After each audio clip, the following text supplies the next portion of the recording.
BNP নেতা ইশরাক হোসেনকে mayor পদে বসানোর দাবিতে টানা ষষ্ঠ দিনের মতো বিক্ষোভে উত্তাল ঢাকা দক্ষিণের নগর ভবন প্রাঙ্গণ। প্রধান ফটকে তালা ঝুলিয়ে করা হয়েছে অস্থায়ী মঞ্চ। ঢাকাবাসী ব্যানারে ঢাকা দক্ষিণের বিএনপির বিভিন্ন পর্যায়ের নেতাকর্মীরা এই বিক্ষোভ সমাবেশে যোগ দেন। দাবি আদায় না হওয়া পর্যন্ত কর্মসূচি চালিয়ে যাওয়ার হুঁশিয়ারিও দেন তারা। এদিকে ইশরাককে মেয়র হিসেবে শপথ না পড়ানো নিয়ে রিটের আদেশ বুধবার। HM মেহেদী হাসানের প্রতিবেদন।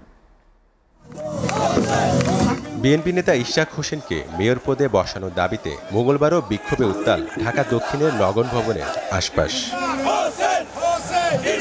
সকাল থেকে ঢাকা দক্ষিণ সিটির বিভিন্ন ওয়ার্ড থেকে খণ্ড খণ্ড মিছিল জড়ো হয় নগর ভবনের মূল ফটকের সামনে।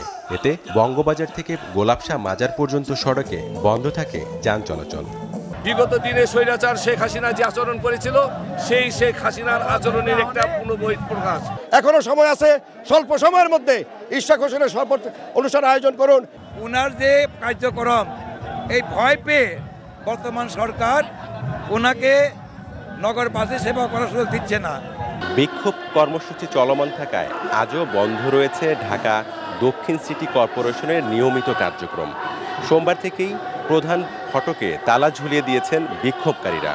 ফলে নাগরিক সেবা নিতে আসা সাধারণেরা পড়েছেন চরম ভোগান্তিতে।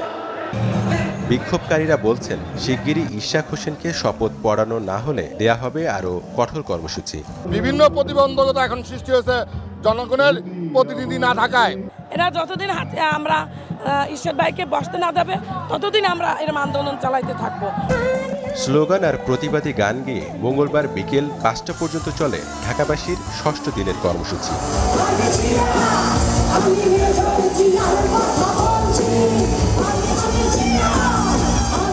HM মেহেদী হাসান, SRTV, ঢাকা।